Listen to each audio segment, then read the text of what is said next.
এমনকি আমাদের জায়গার সামনে গেলে আমাদেরকে মেরে ফেলবে। স্থায়ী লোকজনই আছে। এখন দেখা গেছে কারো নাম প্রকাশ করতে হলে আমার দেখা যায় জীবনের প্রাণের হুমকি দিতে পারে।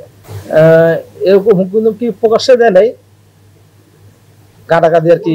প্রিয় সাংবাদিকবৃন্দ, আজ আমি আপনাদের সামনে এমন একটি ঘটনা তুলে ধরছি যা শুধু আমার ব্যক্তিগত ক্ষতি নয়, বরং আইনের শাসন ও সাধারণ মানুষের ন্যায় বিচারের প্রশ্নকে সামনে নিয়ে এসেছি। আমি মোহাম্মদ রনি খান, পিতামিত হাসানুদ্দিন, ঠিকানা পূর্ববাড্ডা। আমার প্রত্যেক সূত্রে সম্পত্তি 54-55 জমির রয়েছে। সেখানে আমার নির্মাণ করা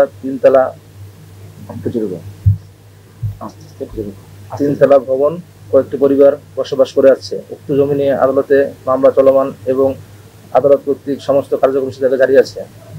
কিন্তু দুঃখজনকভাবে বিবাদী পক্ষ পারুল বেগম ও আনিসুদ্দিন, জব্বার, আলো, শাওন, বিল্লাল, বন্যা, রবিং ও রোশনারা গং এবং ম্যাক্স ডেভেলপার কোম্পানির প্রোপাইটার সুলতান মিয়া ও স্থায়ী প্রভাবশালী ব্যক্তিগত সহায়তায় দীর্ঘদিন ধরে আমার জমি দখলের পায়তারা চালাচ্ছে।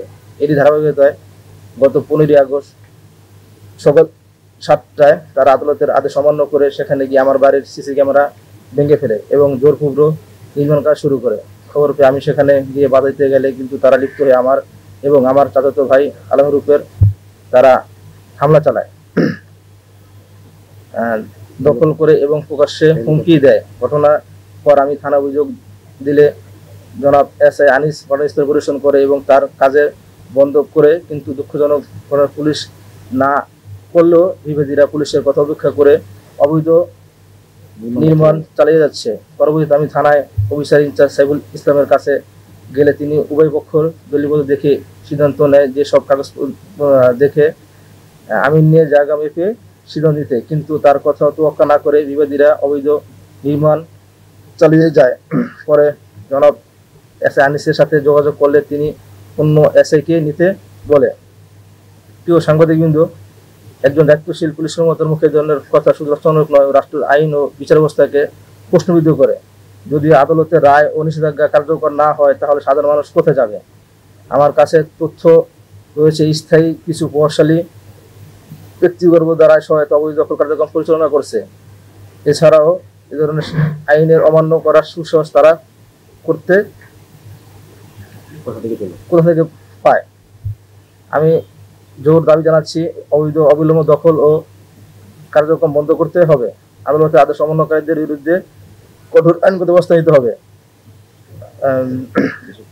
যে সকল পুলিশ সদস্য সহযোগিতা করেছে তাদের জবাবদিহি আনতে হবে। আইনের শাসন সাধারণ মানুষের নিরাপত্তা নিশ্চিত করতে প্রশাসনের পক্ষ থেকে কার্যকর পদক্ষেপ প্রয়োজনীয় নিতে হবে। এই জন্য আমি মাননীয় প্রধান উপদেষ্টা, স্বরাষ্ট্র উপদেষ্টা ও ঢাকা মহানগর পুলিশের ঊর্ধ্বতন কর্মকর্তাবৃন্দের প্রতি আহ্বান জানাচ্ছি, এই বিষয়ে পদক্ষেপ নিয়ে আইনের মর্যাদা ও সাধারণ মানুষের অধিকার রক্ষা করুন। স্থায়ী লোকজনই আছে। এখন দেখা গেছে কারো নাম প্রকাশ করতে হলে আমার দেখা যায় জীবনের প্রাণের হুমকি দিতে পারে। এমনকি আমাদের জায়গার সামনে গেলে আমাদেরকে মেরে ফেলবে ডাইরেক্ট বলে সরণ দেয়। এটা যে পারুল বেগম, আনিসুদ্দিন, জব্বার, শাওন, বিল্লাল, বন্যা, এমনকি আমার যে চলাচলের রাস্তা ছিল সে রাস্তা ব্লক করে দিয়েছে। আমার সিসি ক্যামেরা সেটা ভেঙে ফেলছে। ডিওসের কাছে কয়েকবার বললাম, ডিওসে বলে এমন কাছে দিছি, এ বলে আমি ব্যস্ত, ওনারা দিছি, উনি বলে আমি এই জায়গায় নাই বা আমি তো দূরে গেছি গা, আমি জায়গায় আছি। এরকম হুমকি প্রকাশ্যে দেয় নাই, গাদাগাদি আর কি। হ্যাঁ, প্রকাশ্যে আমার তো এখনই পানির সঙ্গে আমার তো ওই বাসায় ঢুকতেই দিতেছে না। আমার যারা ভাড়াটে আছে, 3টা ভাড়াটে আছে 3 তলায়, ওদেরকে আস্তে আস্তে গালাগালি পিড়াপিড়ি, এবং আমার যে উঠার সিঁড়ি 3টা ছিল সেটাও ভেঙে ফেলছে। পুরো রাস্তা ব্যারিকেড দিয়ে ফেলছে, টিন দিয়ে পুতুল সাইড দিয়ে আপনার ব্যারিকেড। আমাকে ফুটেজ সহ ভিডিও সহ সব এখন আছে। হ্যাঁ, অতি সাহেব যখন গেলাম, অতি সাহেব বললো যার যার অংশ পরের সহ আমিন নিয়ে মাপার পর যে যত পায় সে অনুযায়ী মাপা সবাই মিলে গড় করতে বলছে আর কি। অতি সাহেবের কথা না শুনে ওনারা কাজ চলে গেছে। আমাদের চাই হলে অতি সাহেবের যে নির্দেশটা দিছে সেইটাই বহাল থাক। উনি বলছে আমিন নিয়া যার যার অংশটুকু যেভাবে পায় পরেশ অনুযায়ী সেইভাবে মাপা এটা করুক। তারপরে রায় আসতে বেশি দেরি নেই, আর মাত্র 3 থেকে 4টা মাস লাগতে পারে, কারণ সাক্ষী হয়ে গেছে, আর্গুমেন্ট রায়। এর মধ্যে ওনারা এই কাজটা করতেছে। ওসি স্যার যে রায়টা দিয়েছে, যেটা বলছে সেটা বহাল থাক।